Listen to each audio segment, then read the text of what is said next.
To Dr. Lewis. Dear Lewis, I have followed your directions with some success, and might have been upon my legs by this time, had the weather permitted me to use my saddle horse.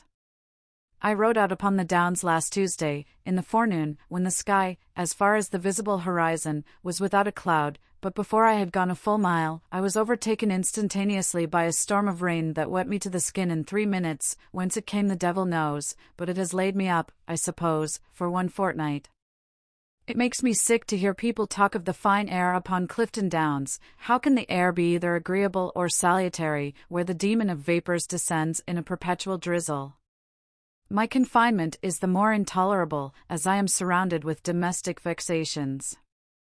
My niece has had a dangerous fit of illness, occasioned by that cursed incident at Gloucester, which I mentioned in my last. She is a poor good-natured simpleton, as soft as butter, and as easily melted. Not that she's a fool, the girl's parts are not despicable, and her education has not been neglected, that is to say, she can write and spell, and speak French, and play upon the harpsichord, then she dances finely, has a good figure, and is very well inclined, but she's deficient in spirit, and so susceptible, and so tender forsooth, truly, she has got a languishing eye, and reads romances.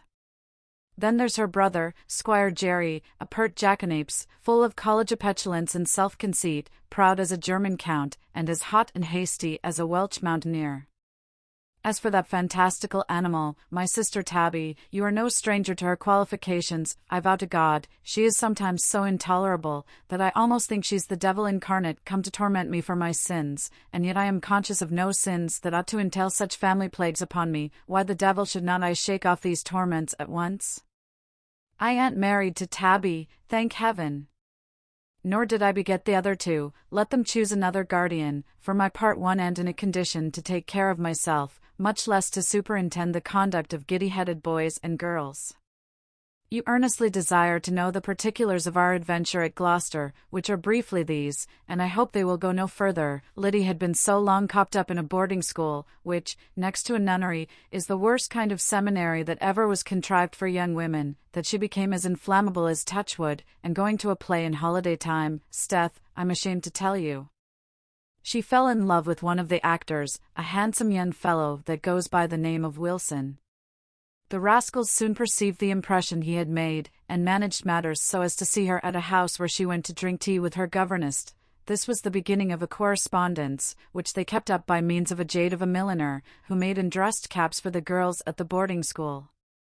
When we arrived at Gloucester, Liddy came to stay at lodgings with her aunt, and Wilson bribed the maid to deliver a letter into her own hands, but it seems Jerry had already acquired so much credit with the maid, by what means he best knows, that she carried the letter to him, and so the whole plot was discovered.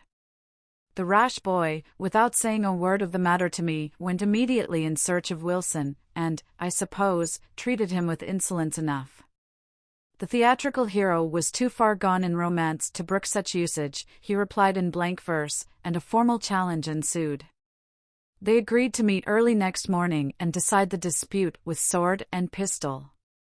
I heard nothing at all of the affair, till Mr. Morley came to my bedside in the morning, and told me he was afraid my nephew was going to fight, as he had been overheard talking very loud and vehement with Wilson at the young man's lodgings the night before, and afterwards went and bought powder and ball at a shop in the neighbourhood. I got up immediately, and upon inquiry found he was just going out.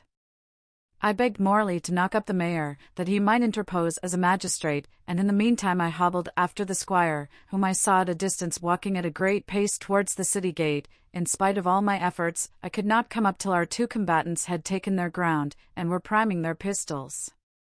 An old house luckily screened me from their view, so that I rushed upon them at once, before I was perceived. They were both confounded, and attempted to make their escape different ways, but Morley coming up with constables, at that instant, took Wilson into custody, and Jerry followed him quietly to the mayor's house. All this time I was ignorant of what had passed the preceding day, and neither of the parties would discover a tittle of the matter. The mayor observed that it was great presumption in Wilson, who was a stroller, to proceed to such extremities with a gentleman of family and fortune, and threatened to commit him on the vagrant act. The young fellow bustled up with great spirit, declaring he was a gentleman, and would be treated as such, but he refused to explain himself further. The master of the company being sent for, and examined, touching the said Wilson, said the young man had engaged with him at Birmingham about 6 months ago, but never would take his salary, that he had behaved so well in his private character as to acquire the respect and goodwill of all his acquaintance, and that the public owned his merit as an actor was altogether extraordinary. After all, I fancy, he will turn out to be a runaway prentice from London. The manager offered to bail him for any sum, provided he would give his word and honor that he would keep the peace, but the young gentleman was on his high ropes, and would by no means lay himself under any restrictions. On the other hand, Hopeful was equally obstinate, till at length the mayor declared that if they both refused to be bound over, he would immediately commit Wilson as a vagrant to hard labor. I own I was much pleased with Jerry's behavior on this occasion, he said, that rather than Mr. Wilson should be treated in such an ignominious manner, he would give his word and honor to prosecute the affair no further while they remained at Gloucester. Wilson thanked him for his generous manner of proceeding, and was discharged. On our return to our lodgings, my nephew explained the whole mystery, and I own I was exceedingly incensed, Liddy being questioned on the subject, and very severely reproached by that wildcat my sister Tabby, first swooned away, then dissolving in a flood of tears, confessed all the particulars of the correspondence, at the same time giving up 3 letters, which was all she had received from her admirer. The last, which Jerry intercepted, I send you enclosed, and when you have read it, I dare say you won't wonder at the progress the writer had made in the heart of a simple girl, utterly unacquainted with the characters of mankind. Thinking it was high time to remove her from such a dangerous connection, I carried her off the very next day to Bristol, but the poor creature was so frightened and fluttered by our threats and expostulations that she fell sick the 4th day after our arrival at Clifton, and continued so ill for a whole week that her life was despaired of. It was not till yesterday that Dr. Rigg declared her out of danger. You cannot imagine what I have suffered, partly from the indiscretion of this poor child, but much more from the fear of losing her entirely.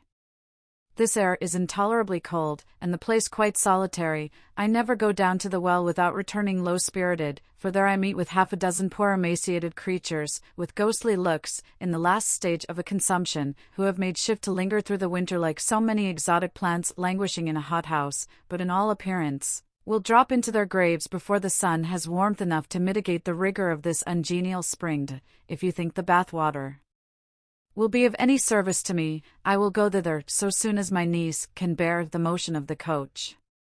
Tell Barnes I am obliged to him for his advice, but don't choose to follow it. If Davis voluntarily offers to give up the farm, the other shall have it, but I will not begin at this time of day to distress my tenants, because they are unfortunate, and cannot make regular payments. I wonder that Barnes should think me capable of such oppression. As for Higgins, the fellow is a notorious poacher, to be sure, and an impudent rascal to set his snares in my own paddock, but, I suppose, he thought he had some right, especially in my absence, to partake of what nature seems to have intended for common use. You may threaten him in my name, as much as you please, and if he repeats the offense, let me know it before you have recourse to justice. I know you are a great sportsman, and oblige many of your friends. I need not tell you to make use of my grounds, but it may be necessary to hint that I am more afraid of my fowling piece than of my game. When you can spare 2 or 3 brace of partridges, send them over by the stagecoach, and tell Gwilym that she forgot to pack up my flannel and wide shoes in the trunk mail. I shall trouble you as usual, from time to time, till at last I suppose you will be tired of corresponding with your assured friend, M. Bramble Clifton, April 17th.